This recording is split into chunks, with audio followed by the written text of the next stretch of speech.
Karen Fabian here, founder of Bare Bones Yoga. I hope you're having a good day. So I'm recording this on March 31st, and we're here globally in the middle of a collective crisis.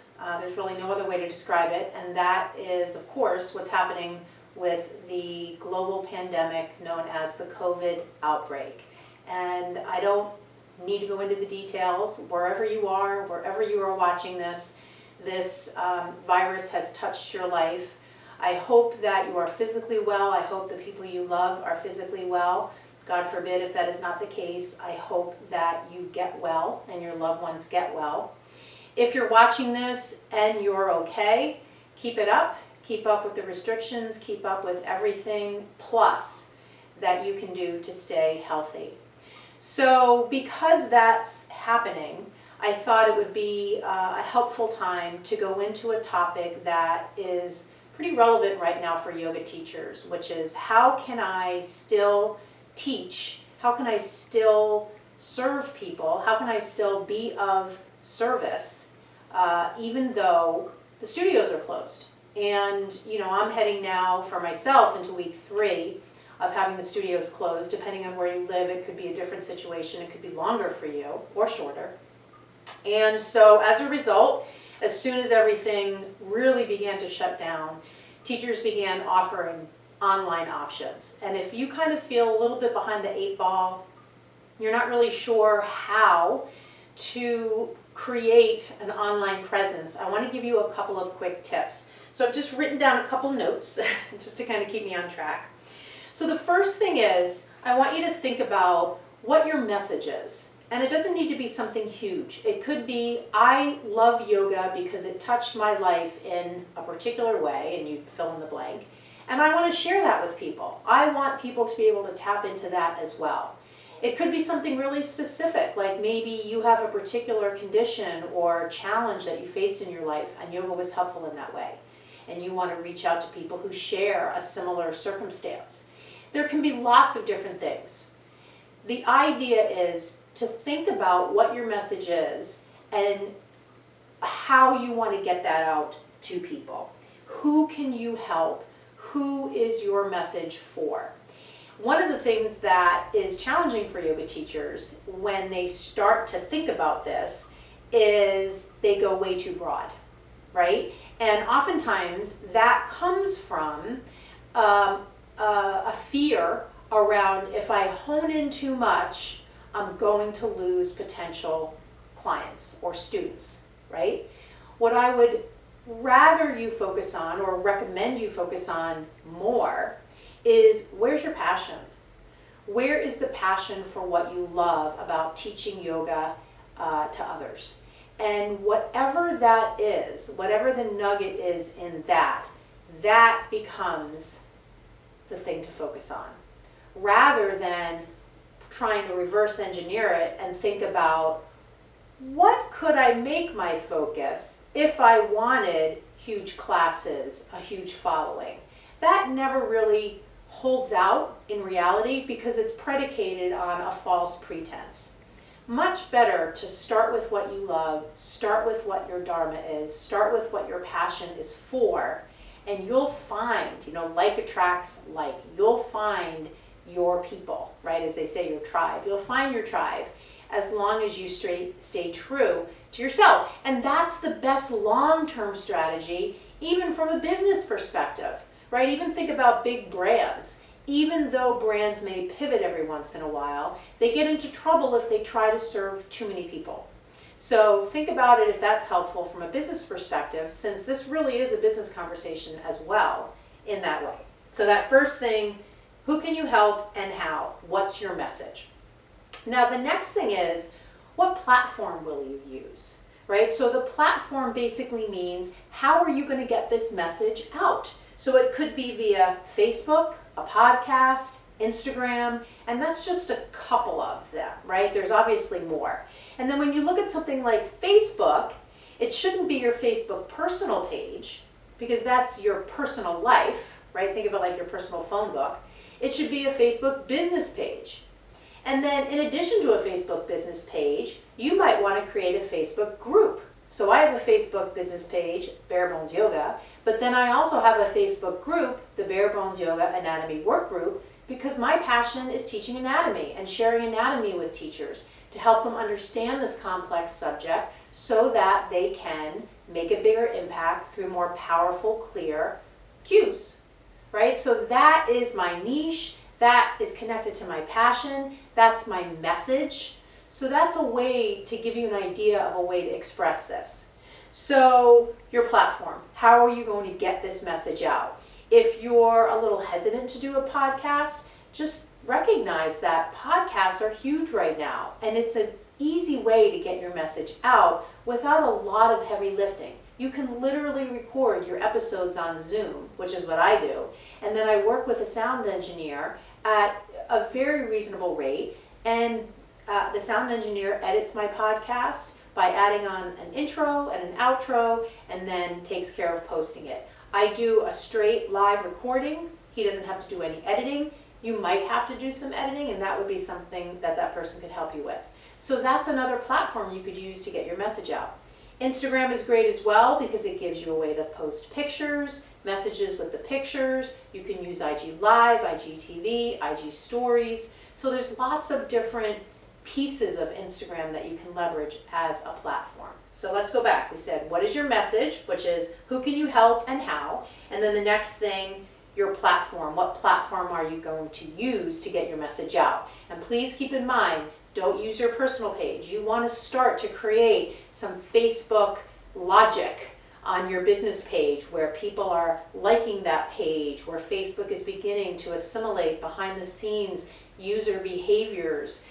It's all what goes into the Facebook kind of algorithm and the behind the scenes logic to get more people to your page that are like the people who are already on your page. And that won't happen as well if you're just using your personal page to get your message out.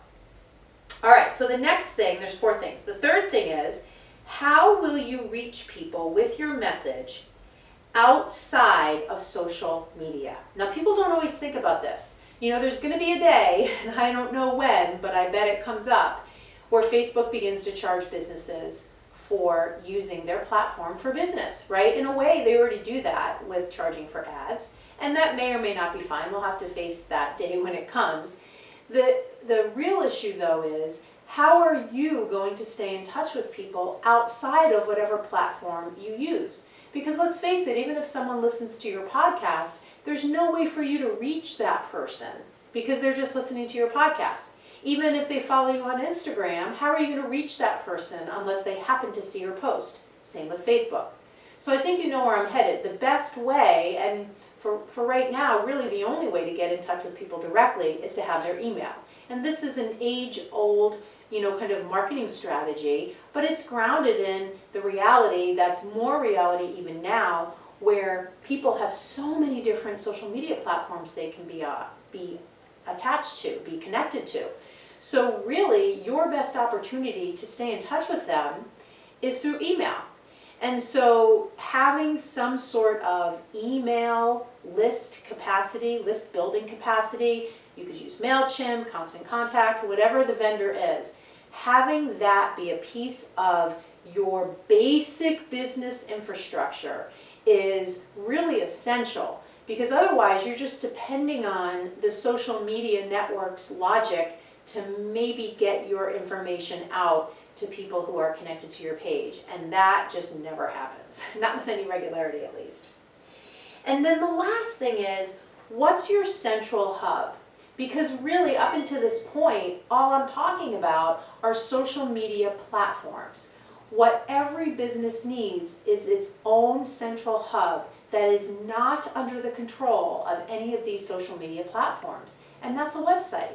Now, does that mean you have to build a complicated website? Absolutely not. What it means is that you need to have at least a stake in the ground, your kind of line in the sand in the internet, where you have a URL that is the name of your business and at least a holding page where people can go, and at a minimum, they can join your mailing list. I wouldn't spend a lot of time in the initial stages building a complex website. At the end of the day, that's really not going to drive any business for you. What it does do though, if you have just a basic page and a URL, is it gives you a place for people to join your website, join your mailing list, and it gives you a place to build upon. So as you do build more expertise around some of the technical aspects of running a business on the digital side, you'll have a central hub that you control in terms of what's up there and can build other things into it. So let's just review. We said first thing is your message, clarify what your message is, who can you help and how. The second thing is decide what your platform's going to be to start out. Is it going to be Facebook, a podcast, Instagram? Obviously, if you want to do something visual like teaching classes or meditation or giving general health and wellness tips, something visual is going to be better than auditory for the most part. So Facebook is probably going to be your platform of choice. The next thing is, how will you reach people with your message outside of social media? So that's where we get into this aspect of building your mailing list by connecting with a mailing list provider and having some functionality where people can join that list. And then the last thing is, what's your central hub? Having at least a basic web page, placeholder of sorts with a business URL out there on the internet. Ideally, having your web list, your mailing list integrated with that so that you do at a minimum have a way to collect people's emails on your mailing list. So that's a 4-step process. I want to tell you 2 additional things. The first thing is, one of my podcast episodes from last week was with a friend of mine, Nick Bonitatabas, and he is a digital marketing expert. And we went through a whole strategy, kind of similar to this, but in much more detail on that podcast episode. So the podcast is called Conversations for Yoga Teachers, and you can find that episode. It's episode 67. And then the last thing I want to tell you is, if you're feeling overwhelmed right now, I understand that, especially around all of this business talk, right? And if you're feeling like, given you're not sure how long these restrictions on our movement are going to be happening, and you want to get out there on the internet with your yoga business, but you're not sure how, and even with my podcast and this quick conversation we're having here, you're still feeling overwhelmed and unsure about how to get started, just send me an email, Karen@barebonesyoga.com. I can talk to you one-on-one in a free initial session, and then from there we can decide if you want to work with me further to build out something one-on-one with you on the digital marketing side, right? And when I say digital marketing, don't be overwhelmed by the terms. Really what it means is building out a smart and strategic way to do some of your work online. And right now that's obviously become critical. However, don't forget, even when this crisis is over, time that you spend to build a presence out online will serve you going forward and into the future. So that's why it can be really helpful to leverage this time right now to build a part of your business online and then continue to fuel it with new information and new pieces of the puzzle once this crisis is past. That'll only protect you going forward, and it'll start to be a way for you to build another revenue stream, separate from work you do as a yoga teacher in person by physically going and doing something. The other thing to keep in mind about anything you do online is that it's much more scalable. You can create a product and then spend your time marketing that product, and that's a way to grow revenue, rather than having your only source of revenue coming from things that you do yourself by going and doing it. That's just a one-to-one relationship versus a one-to-many relationship.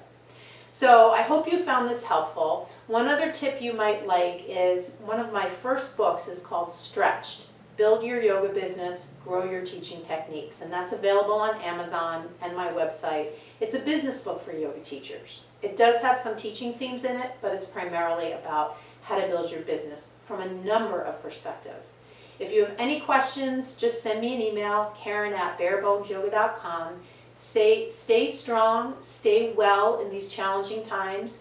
We will get through this, and use the time as much as you can to build things for your now and for your future. Namaste.